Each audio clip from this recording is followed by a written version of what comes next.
और इस वक्त मैं एक ऐसी जगह पर मौजूद हूँ जहाँ आकर बड़ा दुख होता है, लेकिन ऐसे लोगों से मिलकर खुशी भी होती है जो दूसरे लोगों का सहारा बनते हैं। ईद का त्यौहार एक ऐसा त्यौहार होता है जिसमें आप यूजुअली अपने प्यारों से मिलते हैं, अपने घर वालों से मिलते हैं, प्यार मोहब्बत बांटते हैं, खुशियाँ बांटते हैं।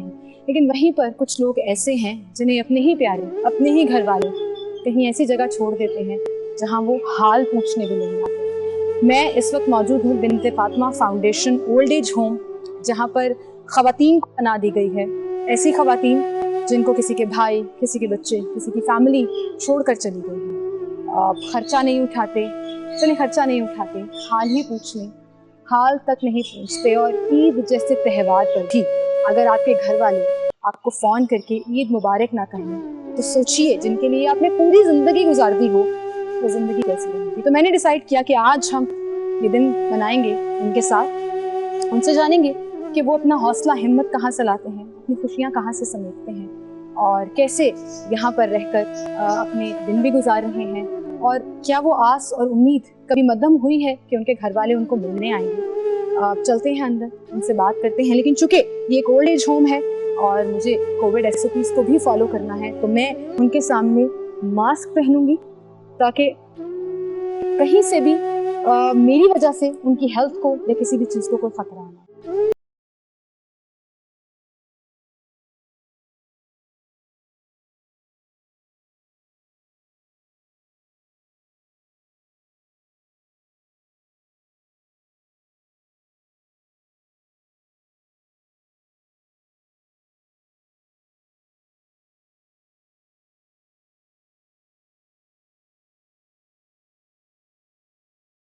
अस्सलाम वालेकुम आप सबको, ईद मुबारक आपको बहुत बहुत। तो बहुत शुक्रिया जी। तो मैं इस वक्त यहाँ मौजूद हूँ जहाँ मेरे पीछे आप कुछ ख़वातीन देख सकते हैं जिनसे हम जानेंगे कि वो अपना ईद का दिन किस तरह मनाते हैं और वो किस तरीके से यहाँ पर ज़िंदगी गुजार रहे हैं। डिफरेंट कमरे हैं यहाँ पर, मेरे पीछे कुछ मुझे नज़र आ रहा है कि कुछ बेड्स भी हैं। वो ख़वातीन जो एजेड हैं या जिनको मेडिकल केयर की ज़रूरत है वो भी यहाँ पर मौजूद हैं। तो आइए हम कुछ लोगों से बात करते हैं। जी, तो मैं इस वक्त मौजूद हूँ यहाँ एक खातून के साथ जिनका नाम शमीम है। अस्सलाम वालेकुम। ईद बहुत बहुत मुबारक। कितनी देर से हैं आप यहाँ पर? मुझे 1 साल हो गया। 1 साल हो गया। ईद कैसे गुजारती हैं?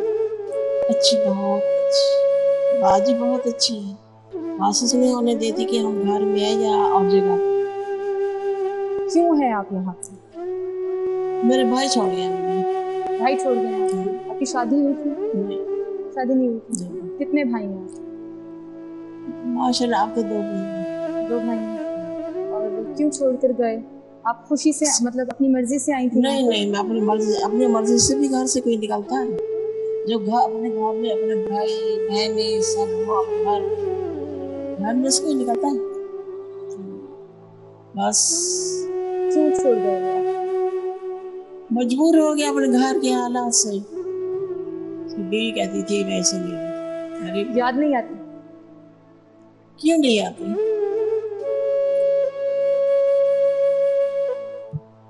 शादी क्यों नहीं की? हमारे खानदान में अपनी मर्जी से नहीं करते। यहाँ पर आपका ख्याल ठीक रखा जाता है? बहुत अच्छा। ये वो दुख है जिसे ना मैं ना आप कोई भी कम नहीं कर सकता। आप जितनी मर्जी फैसिलिटीज़ दे दें, जितना मर्जी ख्याल रख लें, घर वाले तो याद आते हैं, और जो छोड़ जाएं खुद मर्जी से बताकर, उनके बारे में क्या कहा जा सकता है? जब याद आती है तो क्या करते हैं? किस्मत अल्लाह ताला ने ये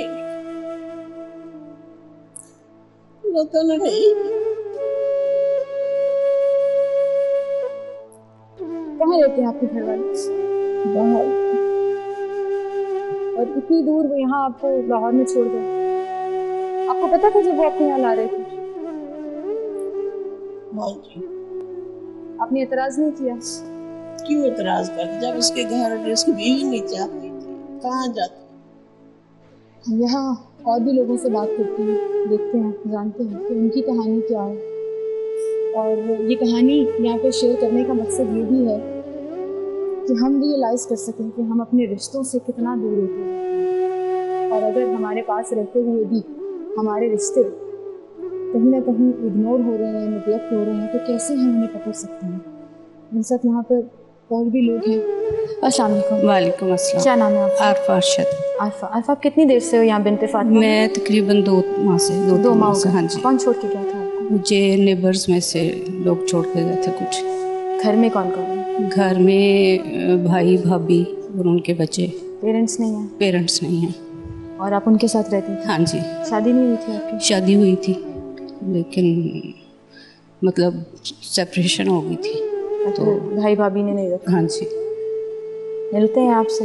नहीं। नहीं, बिल्कुल भी नहीं? नहीं। दुख होता है? ज़ाहिर है, अब ईद दुख है की बात खास है। तौर पे। हाँ जी।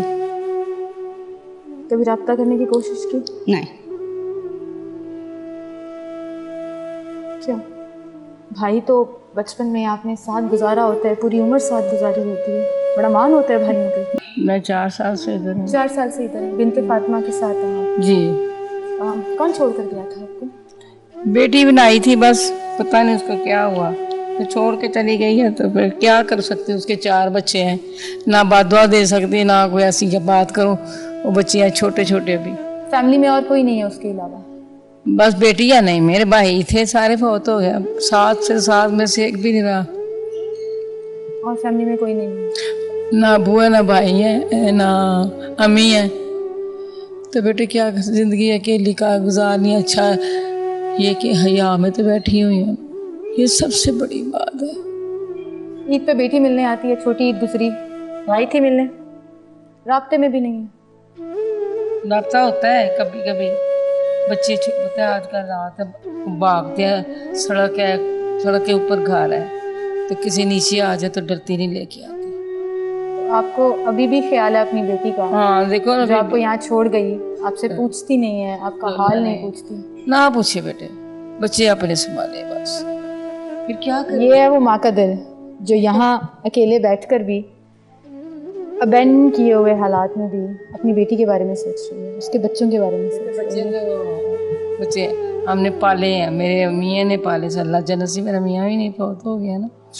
बेटे कभी भी नहीं सोचना कि इनके बच्चों का जो हालात गुजरे हैं, ये पढ़ लिख के माँ बाप के खिदमतगार हो जाए, मेरी तो ये दुआ है।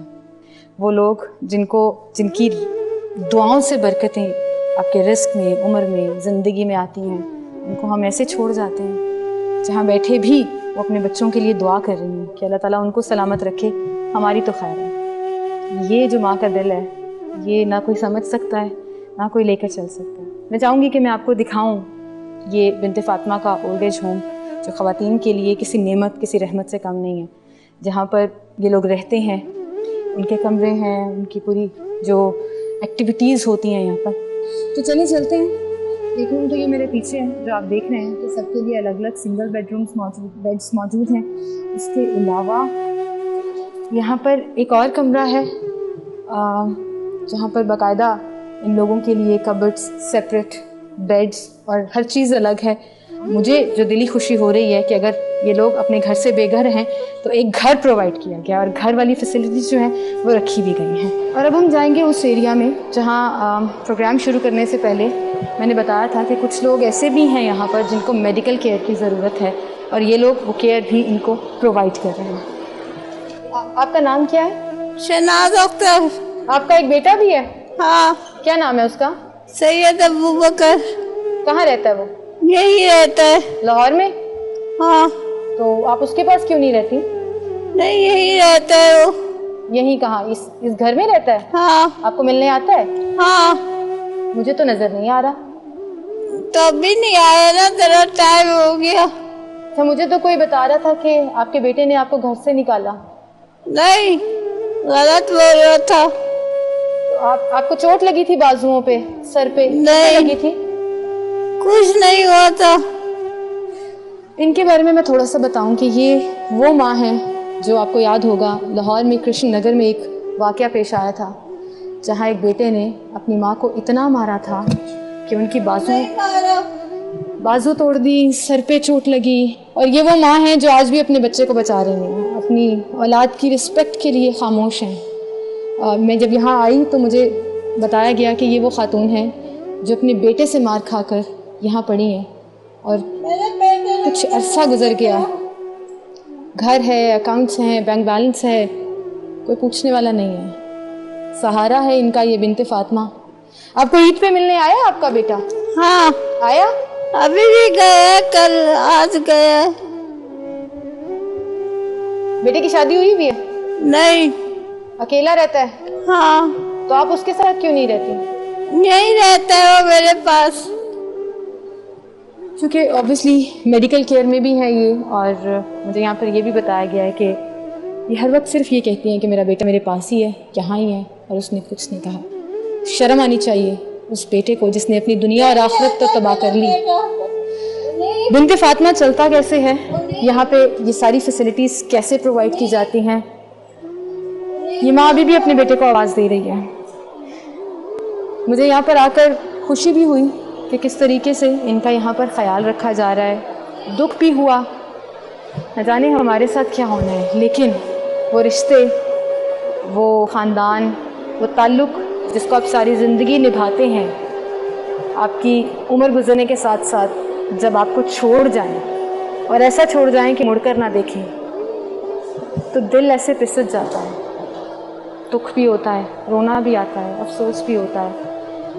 लेकिन अल्लाह ताला का निज़ाम है, उनके साथ जो होगी, जो अपने ख़ानदान वालों को, अपने लोगों को यहाँ छोड़ गए, वो उसका हिसाब तो अल्लाह ही करेगा। लेकिन जो इन लोगों का सहारा बने हुए हैं, इनको फैसिलिटीज़ दिए हुए हैं, इनका ख्याल रखते हैं, इनके लिए हर ज़िंदगी की आसाइश प्रोवाइड करने की कोशिश करते हैं अपने अपने रिसोर्सेज में, वो लोग जो हेल्प करते हैं ऐसे इदारों को, ऐसी फाउंडेशंस को, उनको सलाम है, उनको खिराज तहसीन पेश करते हैं हम।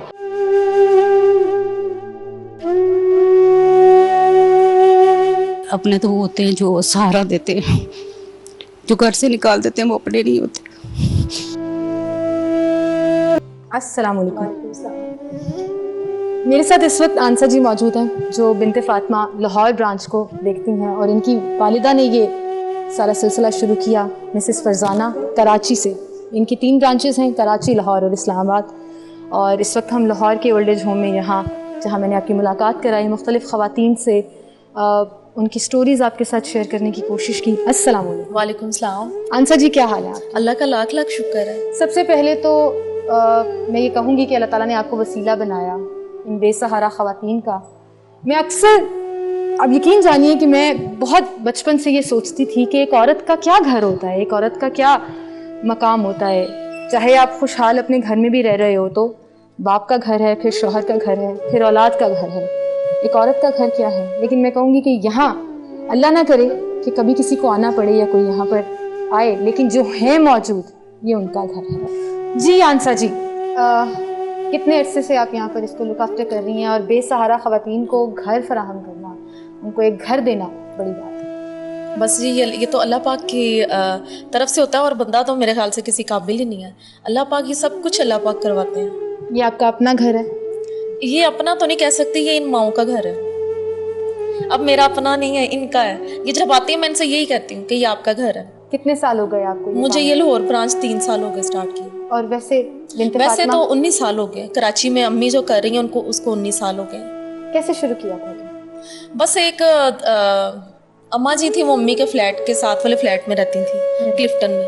तो वो उनकी सारी फैमिली इंडिया की थी, बॉम्बे की थी। तो उनकी अम्मी और वो यहाँ पे आ गई कराची में। तो अम्मी की डेथ हो गई, वो काफ़ी एजेड थी।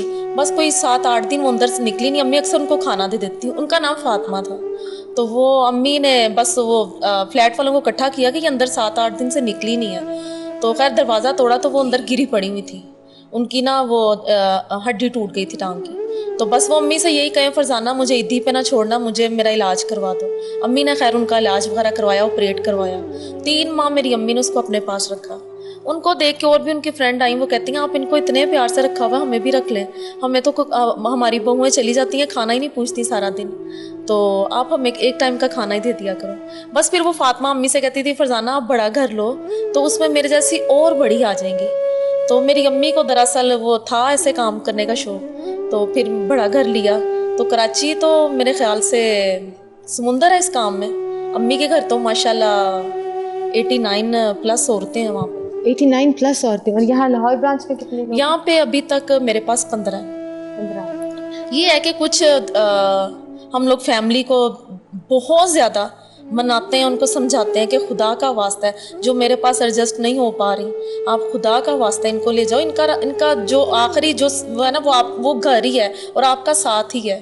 तो बस अल्लाह का शुक्र है, कुछ लोग मान जाते हैं, कुछ लोग मेरे हिस्से में आ गए हैं, कुछ लोगों ने आपको सवाब देना है और कुछ लोग अपने घर वालों के पास वापस चले गए ताकि उनकी फैमिली सेटल इन हो सके। आंसर जी वैसे क्या करती हैं? बस इनका काम ही करती हूँ, इनकी खिदमत करती हैं, बस ऐसे ही। कैसा लगता है? मैं देख रही थी, आप यकीन जानिए, जब मैं यहाँ बाहर ख़वातीन से बात कर रही थी, कभी ईद का जिक्र आ रहा था, कोई अपनी फैमिली को याद करके रो रहा था, कोई इतना अफसुर्दा हो गया कि उसके बाद उससे बोला नहीं गया, और आंसर जी पीछे बैठी आंसू बहा रही थी। आपके लिए तो ये रोज़ की बात है।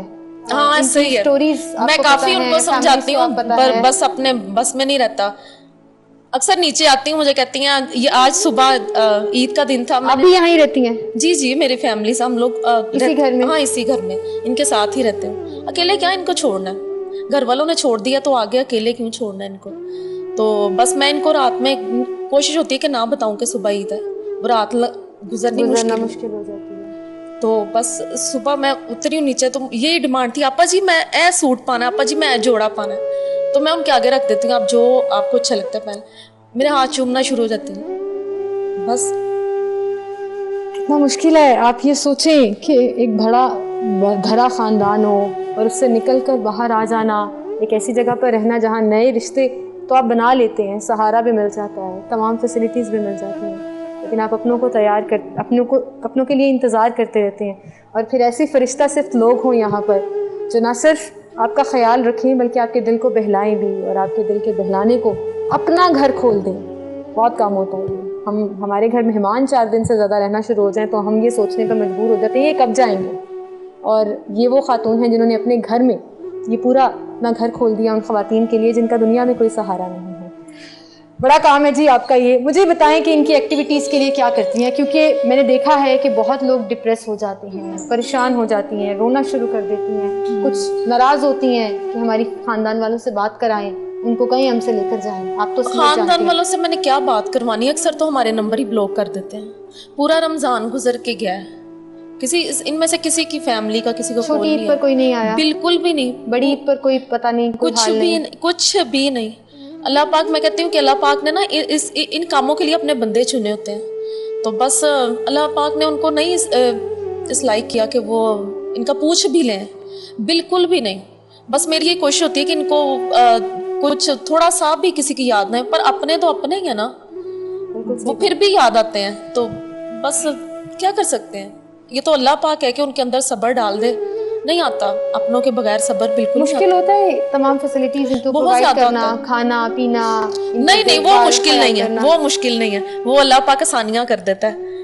बस जो जिसका दिल नहीं कर रहा तो बिल्कुल बच्चों जैसी है, वो कहती मैंने ये नहीं खाना, मैंने ये नहीं खाना, आपा जी मैं ऐसे नहीं, वो बस माननी पड़ती है। तो वो अल्लाह पाक आपके दिल भी बड़े कर देता है, बिल्कुल दिल भी बड़े कर देता है और फिर बरकतें भी डालता चला जाता है कि आपने अपना एक दरिया बनाया हुआ है और सब हर एक अपना अपना कतरा, वो डोनेशंस की सूरत में हो, वो बात करने की सूरत में हो, मॉरल सपोर्ट या फाइनेंशियल सपोर्ट की सूरत में हो, सब लोग हेल्प भी कर रहे होते हैं और एक सहारा बन जाता है। बिल्कुल ऐसे ही है। छोटी ईद गुजर के गई है माशाल्लाह, हर रमज़ान का दिन ऐसे लग रहा था जैसे आज ईद का दिन है। तो ईद की रात में भी, चांद रात को भी, रात वो चूड़ियों बस वो बाहर सब कुछ बंद हो गया तो चूड़ियाँ नहीं आई। सुबह बस मैं बड़ी परेशान थी, रात मेरी गुजरनी मुश्किल हो गई कि सुबह इन्होंने मेरे से चूड़ियाँ मांगनी है। तो आप यकीन करें कि सुबह 5 बजे मेरी बेल हुई है, तो वो एक बंदा अचानक ही, उन्होंने कहा जी मैं नमाज के लिए जा रहा था, तो मेरी वाइफ ने इनके लिए चूड़ियाँ भेजी हैं। तो मुझे ऐसा लगा जैसे अल्लाह पाक ने ना अपना फरिश्ता उतार दी इनके लिए। हाँ, ये छोटी तो वो बस जब तैयार होके मैंने टेबल पे चूड़ियाँ रखी, बिल्कुल ऐसे लगा कि जैसे आज ईद है। अच्छा, इनको आप बाहर भी लेके जाती हैं, जैसे अब बड़ी ईद है, मौसम अच्छा हो या कहीं पर? नहीं अभी नहीं, क्योंकि अभी कोविड का इशू है। दूसरा हम लोगों के लिए बहुत ज़्यादा हम लोगों ने अपील की थी इसकी वैक्सीन की, वो नहीं अभी तक सुनी गई। बिल्कुल, और मैं भी गवर्नमेंट से रिक्वेस्ट करना चाहूँगी, आपको याद होगा प्रोग्राम में भी हम अक्सर इस चीज़ के बारे में बात करते हैं कि वो तबका जिनके पास आईडी कार्ड नहीं है, वो तबका जो अपनी फैमिली के साथ नहीं रहता और उनको वैक्सीन लगनी चाहिए, तो मेरे ख्याल से गवर्नमेंट को इस चीज़ के ऊपर ज़रूर तवज्जो देनी चाहिए। एक स्पेशल सेंटर होना चाहिए जहाँ पर जाकर ये बुज़ुर्ग ख़वातीन या बुज़ुर्ग लोग वैक्सीन लगवा सकें regardless of their ID card. अगर उनके पास है या नहीं है, उनको हर मुमकिन कोशिश की जानी चाहिए कि फैसिलिटेट करें। आंसर जी, आपको कौन कौन हेल्प करता है आपकी फैमिली में? सारी, मेरे माशाल्लाह मेरे बच्चे मेरे साथ होते हैं। अगर रात में किसी को इमरजेंसी कोई हॉस्पिटल लेके जाना पड़े तो सब उठे होते हैं और बिल्कुल घर जैसा है। मेरे तो यहाँ पे कोई बीमार होता है ना, तो आप ऐसा करो, आप यकीन करें कि वो बिल्कुल ऐसा लगता है कि जैसे ना पता नहीं अपना ही अंदर से किसी ने वो दिल निकाल लिया और बस इसको जल्दी से ठीक करना है। बस आप सारी फैमिली हम लोग मिलके करें। सारी फैमिली मिलकर करते हैं। अभी यहाँ पर कुछ ख़वातीन हारिस साहब का नाम ले रही थी जो आपके बेटे भी हैं, और एक औरत के दिल में औरत का दर्द हो समझ आती है।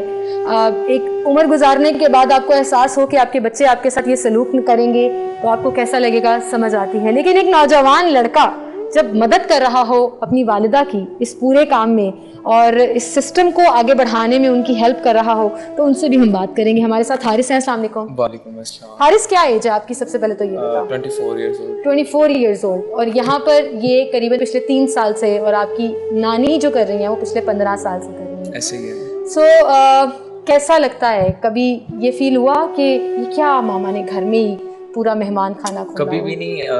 असल में हमारी फैमिलीज कुछ शुरू से ऐसी थी। मामा और पापा ने शुरू से ये चीज़ कभी भी नहीं हमें फील हुई है कि क्या कहते हैं हमें कि ये क्या है, ये क्यों आपने रात को हमें ये करना पड़ता है, इनकी आवाज़ें सुननी पड़ती हैं। हमारे दादा दादी भी थे तो हमने उनकी भी खिदमत ऐसे ही की थी, केयर ऐसे ही की थी। और आगे मैंने सोचा कि अल्लाह ने क्या कहते हैं वो मुझसे छीने नहीं है मेरे दादा दादी, तो वो मेरे उनके बजाय मेरे पास इतनी ज़्यादा माएँ और दादियाँ कह लें कि हर किसी से एक अपना प्यार है, हर किसी की अपनी एक। मैं आता हूँ तो नीचे शिकायतें, हारिस ऐसी बात सुनो हमारी, ये करो वो करो। तो एक अपना रूटीन है, एक अपनी एक क्या कहते हैं एक्टिविटी है। ज़रूरी नहीं है कि हम लड़के हैं तो हम वो क्या कहते हैं बाहर ही घूमते रहें या कोई और चीज़ में इन्वॉल्व हो जाएं। लास्ट ये छोटी ईद थी तो एक 15 साल का लड़का था, वो केक लेकर आया ईद नमाज के फ़ौरन बाद। तो मैं उसे देख के परेशान हुआ पहले, तो फिर खुश हुआ कि यार ये चीज़ होनी चाहिए। हम यंगेस्ट में जितने भी हम टीनेजर्स हैं या कह लें कि अडल्ट्स हैं, हम में ये चीज़ होनी चाहिए। बिल्कुल बिल्कुल, यंगस्टर्स में ये चीज़ होनी चाहिए कि कैसे हमने ना सिर्फ ख्याल रखना है बल्कि आपके घर का माहौल तो ऐसा है कि जिसकी वजह से ना सिर्फ आप में ये एहसास ज़िम्मेदारी आई, बल्कि जाहिर है अपनी माँ की कदर और खिदमत करने का जज्बा जो है वो और भी बढ़ जाता है। हर चीज़ इसमें ज़ाहिरी बात है, एहसास पैदा होता है आपकी लाइफ में बड़ी चीज़ें इन्वॉल्व होती हैं कि यार मैंने एक अच्छा काम कर रहा हूँ। वही मामा वाली बात कि एक अच्छे रास्ते पे निकलना, तो एक अल्लाह हर चीज़ आसानी पैदा करता है उस चीज़ में। तो अब आके क्या कहते हैं, मेरी तो अपील है सबसे, और एक कह लें कि शेयर करना चाहिए इस चीज़ का अवेयरनेस को कि अपने बड़ों को और अपने बड़ों की इज़्ज़त करो, अपने बड़ों के लिए अपने दिल में जगह रखो, अपना दिल बड़ा करो। लोगों के बीच में एहसास ख़त्म हो गए हुए हैं, हम किसी की सुनते ही नहीं हैं। हम पानी पिलाने के लिए नहीं सुनते हैं किसी की, तो हम समझते हैं किसी ने हमें ऑर्डर कर दिया, खत्म हो गया। पर नहीं होना चाहिए ऐसा, बिल्कुल नहीं होना चाहिए। और आप यकीन जानिए कि ज़रा सा एहसास, मोहब्बत आपके लिए बहुत सी बरकतें लेकर आता है। हारिस, अब जो लोग आपको देख रहे हैं, जाहिर है वो चाहते हैं कि वो भी थोड़ा सा सवाब कमा लें, थोड़ा सा इस चीज़ में अपना हिस्सा डाल लें, तो क्या तरीक़ेकार होता है to be a part of Bint Fatima? किसी भी तरह मैं कभी आते हैं स्टूडेंट्स आते हैं तो मैं उनको बोलता हूँ आप रेगुलर आएँ। क्यों? आप एक फूल लेकर आएँ, कुछ खाने के लिए लेकर आएँ इनकी चीज़, या वो क्या कहते हैं कपड़े, या कोई भी ऐसा गिफ्ट होता है जिनसे लोग खुश होते हैं। इनको याद नहीं रहता, लेकिन वो जो 2 पल की खुशी है ना, वो इनको होता है कि हम खुश थे उस पल में। ये नहीं याद है कि हमारे लिए क्या आया था, हमने क्या पहना है या हमने क्या उतारा है। एज का ये पहलू आ गया हुआ है, और हम लोग तो बहुत कुछ सोचते हैं कि हम क्या कर रहे हैं क्या नहीं कर रहे हैं, लेकिन ऐसा नहीं होना चाहिए। बिल्कुल ऐसा नहीं होना चाहिए। और सबसे कीमती चीज़ जो आप किसी को दे सकते हो वो आपका वक्त है। पैसा आप दे सकते हैं, ज़रूर दीजिए अगर अल्लाह ताला ने आपको नवाजा है, अल्लाह की राह में, अल्लाह के नाम पर और अल्लाह ताला की खुशनुदी के लिए दीजिए। लेकिन अगर आप अपना वक्त निकालेंगे और इन लोगों को वक्त देंगे तो आप यकीन जानिए कि वो पूरा दिन जब उनका उसी एक्टिविटी में गुजर जाएगा तो तो उससे क्या होगा कि उनका एक दिन अच्छा गुजर जाएगा और उनकी खुशी में कहीं ना कहीं इजाफा करने में आपने अपना हिस्सा डाला होगा। मुझे यहाँ से इजाज़त दीजिए। अल्लाह ताला बिनते फातिमा और इसको चलाने वाले सब लोगों को सलामत रखे और इनका हौसला बने रहिए। आप लोग भी अपने डोनेशंस की सूरत में, अपने वक्त की सूरत में, अपनी मोहब्बत की सूरत में, क्योंकि ये इनके लिए नहीं है, ये उन माओं के लिए, उन ख़वातीन के लिए जो बाहर बैठी हैं। Thank you.